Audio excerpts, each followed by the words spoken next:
Welcome to W Report. This is an analytical transformation of an interview. We are joined today by Gilbert Doctorow, a historian, international affairs analyst. China was a dominant global power for centuries until its 19th century defeat by Britain triggered a long period of foreign control and national humiliation. Today, Europe seems to be in a similar decline, economically weak, politically unstable, and increasingly irrelevant on the global stage. Do you think Europe is losing its power and becoming just a pawn in the global game? Is this the beginning of its own century of humiliation? It is lamentable, and for a number of reasons and a number of dimensions. The ones that you touched upon, of course, are highly relevant. The question that we discussed in weeks gone by was the low level, the low political intelligence, the low level of competence, and which is very distressing. I'm speaking now of the leadership. There's of the 25 of the 27 member states of the European Union, plus the United Kingdom, where you have the same display of very low-level people running the show. Institutions that were built, but I'm thinking now of the European institutions, going back to the 1990s, when you had brilliant socialist-minded, let's be open about it, intellectuals like Jacques Delors, who were working to create a united Europe, a future-looking Europe, a harmonized Europe, and they created institutions without paying, to my understanding today, without paying enough attention to balance of powers and to ensuring a genuine democracy. They assumed that people like themselves, highly intelligent, highly educated, well-meaning, outgoing, would succeed them. And here's where there's a great fallacy. We had institutions in Europe which can be abused and which violate all the principles of democracy.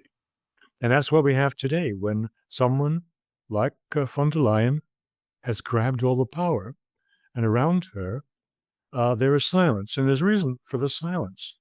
Sadly, it comes from the way that the European institutions were engineered in the early new millennium to sacrifice the sovereignty of individual member states. That was done consciously, to the point where, as one former Belgian prime minister said publicly, the level of power of a head of state in Europe today is equivalent to the powers of a mayor in the past. Now, that is bad enough within Europe. But what we see currently, what is particularly, discouraging, is that Europe as a whole has given up its sovereignty, not just individual member states passing to Brussels decision-making, which had in the past been at this national level, but the whole of Europe has given up sovereignty to the United States.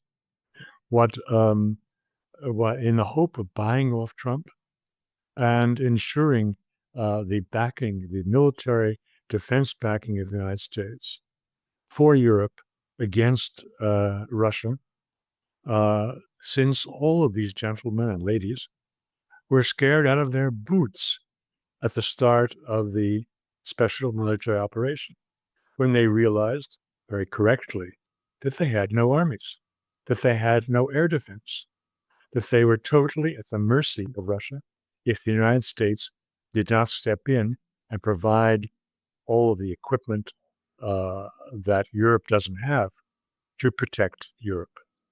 So that is the present situation. That explains the economic damage that we see as well, because in sacrificing everything to keep Mr. Trump on board, the leaders of Europe have compromised the prosperity, the future prosperity of the whole continent. Doctorow lays it out starkly. Brilliant minds were replaced by weak administrators. Institutions meant to unite the continent have become tools of control. But the real collapse? Europe hasn't just lost national sovereignty. It handed over the keys to Washington. In fear of Russia and in hopes of U.S. protection, European leaders traded away independence, defense, and prosperity. France once championed European autonomy, defense integration, and cooperation with Russia. Today, it seems directionless. No clear leadership, no strategic vision. How do you explain the political crisis in France? Is it economic, internal politics, security, or a collapse of strategy? There are fragile governments in the locomotive countries of Europe, both France and Germany, and in the now outsider, but still very important uh, partner in European defense in the UK.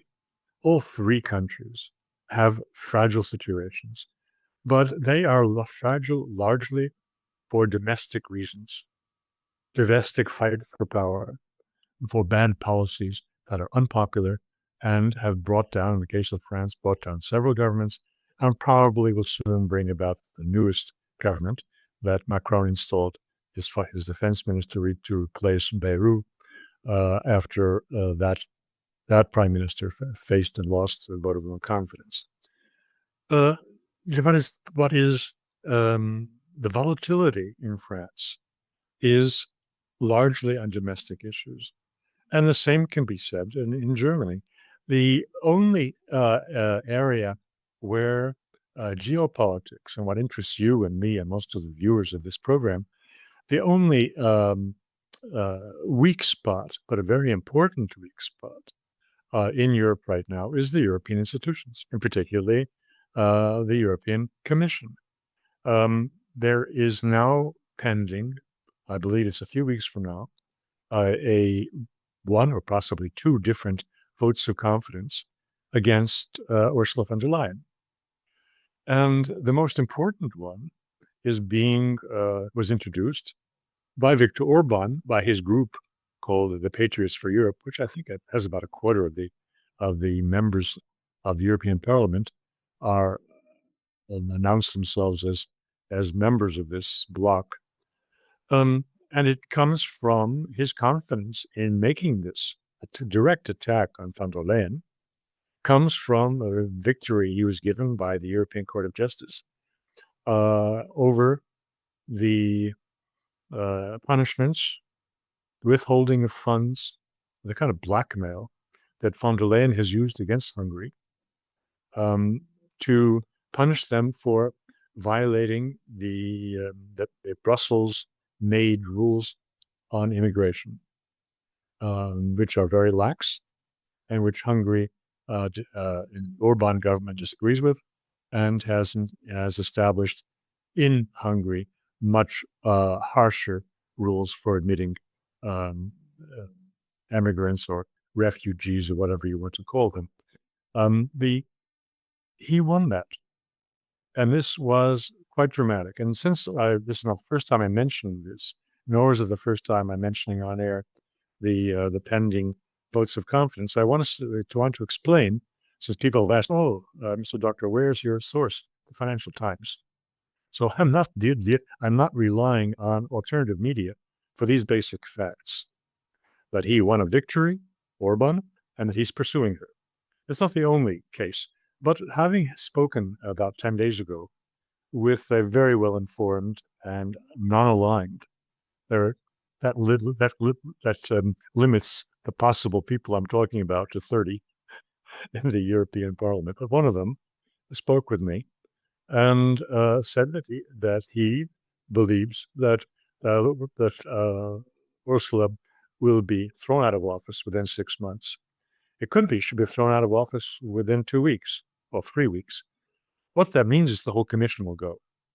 Now, I don't mean to say that the European Parliament would change from its present globalist, anti-Russian, very censorious policies to something more civilized and looking for peace on the continent. That isn't going to happen overnight. But but Ursula von der Leyen has assembled a group of incompetents who are coming from the most viciously anti-Russian part of Europe, the Baltic states, and who are totally dependent on protection from her, which she deals out in good measure. Therefore, these people will be swept away, and perhaps in the fighting for commission seats, the larger members of the European community who are less radical and more reasonable will assume seats. That isn't a dramatic change in Europe, but it's an important step towards revival of common sense and a less hostile view towards the neighbor to the east, and perhaps a step back from the militarization that is now the official policy of the EU as led by von der Leyen.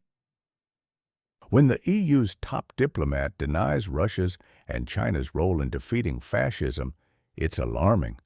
But worse is the attempt to legally seize Russian sovereign assets by issuing EU bonds and calling it creative legality.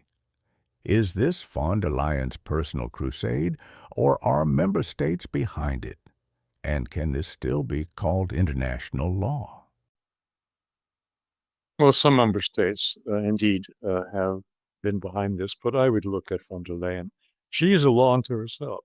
And I say not just because she is so ambitious, but because everyone around her are cowards. They are cowards. The leaders of Europe, by and large, are cowards. Now, when you mentioned the policies in Europe, and we're speaking about EU member states, I want to take a step aside. And what is the UK doing? And I want to reflect on what King Charles said in the banquet, the state banquet with 160 invitees that took place yesterday in honor of Donald Trump. King Charles said that we, Britain and the United States, have stood shoulder to shoulder. Well, I'm paraphrasing what he said. In 2 world wars. And now we stand together to protect Europe from well, what was his word? Tyranny, was it? Yeah, tyranny, exactly right. Tyranny. There you have it in a nutshell. England, this is coming from Starmer, but it's not just from Starmer, from most of the British elites and governing class, whether they call themselves Labour or call themselves Conservative. They have this deeply distorted, propagandistic approach to security in Europe. So when you look at von der Leyen, she is not unique, except that she has the authority, absent any protests or challenges, to direct where Europe is headed in the absolutely wrong direction, of course. And that is what the fulcrum may shift if she loses a vote of no confidence. And I'm told that she held on by her fingernails in the last vote of confidence, which is over her handling of contracts for the COVID vaccine, and then lack of transparency in the negotiations, and actually the violation of her authority as Commission President. So this vote, which will also have transparency among the non-transparency as a fundamental accusation against her, it may go against her. We'll see. But looking at France, yes, the French government may fall. And indeed, even Mr. Macron, who, according to the French constitution, has royal powers essentially for 5 years, theoretically he cannot be removed. But he may go because his unpopularity is so overwhelming. It all depends on the intensity of the demonstrations that have begun in France over the new government and over policy the budget and so forth.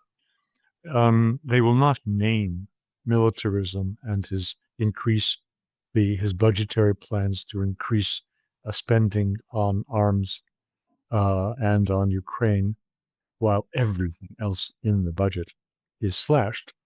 It may not be over that, but at the end of the day, who cares?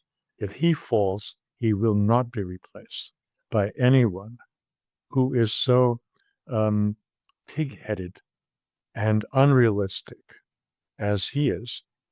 And that can only be to the good. As for Mr. Merz, he is of course doing better. They just had state elections in Germany and the Western Länder, and for his party, they claimed great satisfaction that they hadn't lost any seats. They held their own in a percentage voting of the votes. However, their coalition partners, the SPD, the socialists, took a beating, and the main beneficiary of the lost seats of the socialists was the Alternative for Deutschland, this Alice Weidel, who is picking up more power. And the question is, at what point will the fragility of the coalition be its downfall, and the chancellor be forced to call new elections, as a result of which is very likely we'll see him removed from office, simply because it became apparent not long after his taking power that he is deeply unpopular. So a change in Germany, of course, would also be a great benefit to those of us who are hoping for a return to sanity, as opposed to what he's been saying of late about Russia, about Europe's defense needs.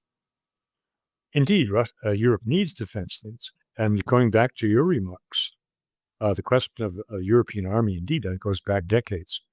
I was looking not long ago at, I think it was 2014, 2015, there was a study by CEPS, a major think tank in Brussels, which had Solana, the former head of diplomacy and foreign and military policy of the EU. He headed it, and other people of great experience in the EU institutions were on the team performing this study of a European army.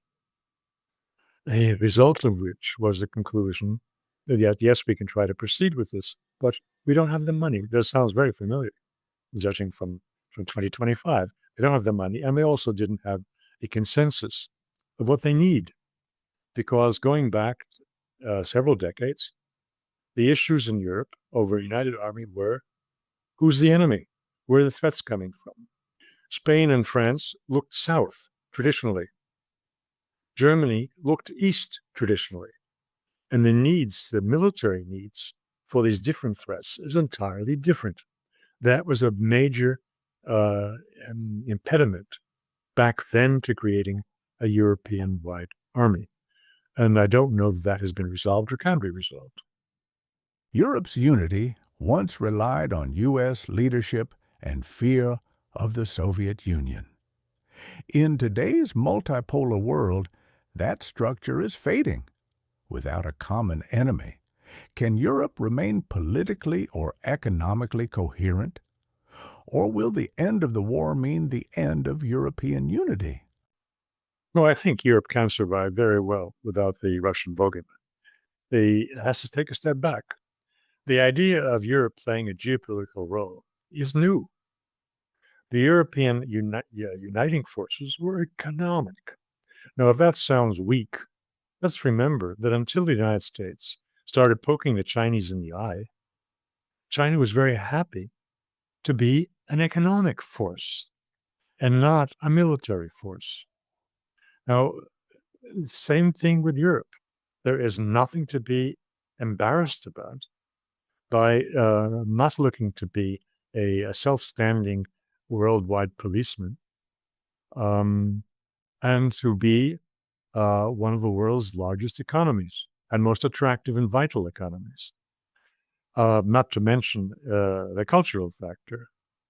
I'm speaking to you today from Venice, and the cultural factor is all around me, and it's not bad. It's brought in hordes of American tourists right now, even at the end of the season.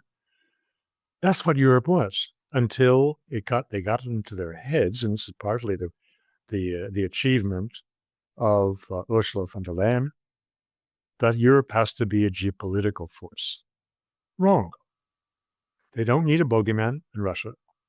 They can do very well just being one of the world's biggest economies, the biggest and the most attractive markets, and center of a center of global civilization. That's my answer to your question. Back in the 1960s, David Matrani warned that forced integration without real benefits would lead not to a democratic union, but to a Soviet-style structure, top-down, unpopular, and unstable. Are we seeing signs of that now? Is Europe approaching a pre-revolutionary moment where legitimacy is collapsing and people are ready for radical change? When you read the literature of the Federalists that you mentioned in passing, it all seems reasonable, and they sound very progressive. That's how they position themselves, as being progressive, to take Europe one step higher and one step further. But when you look at how that plays out in practice, these are our class enemy. They are globalists. Who are they? To name names. All right, my home state is Belgium, and one of its former prime ministers, Guy Verhofstadt, was one of the leading personalities in the Federalist movement and head of a bloc within the EU that was called ALDI. And that group, after Mr. Macron came to power, merged with Macron's reform group, forming a very significant bloc in the present-day parliament, and they are all federalists. Now, when you look at what those federalists want to do and what Verhofstadt wanted to do, he and their group were talking exactly the talk of von der Leyen. It's a continuum of all of the ideologically driven anti-Russian, uniting around the enemy, about opposition to that enemy, that we see around us today. So these principles, which sound very nice to a political scientist, are not self-standing. They are attached to a whole worldview in other domains, economics, and sovereignty, and open immigration, there's no borders. All of these things come together in the persons of the champions of federalism. Now, it may be an accident, or it may be that there's something deeply philosophical uniting these trends. Doctorow lays it bare. France is cracking, Germany is sinking, and von der Leyen clings to power amid growing revolt. The EU, once a symbol of prosperity and culture, now mimics a global power, with fake armies, fake laws, and fake unity. When ideology replaces results and enemies are invented to hold elites together, collapse is only a matter of time. Europe doesn't need a Russian threat to be strong, but today's leaders don't know what to replace it with. Thanks for watching. Support the channel if you find this format valuable. More deep dives are coming soon. Until then, think for yourself and draw your own conclusions.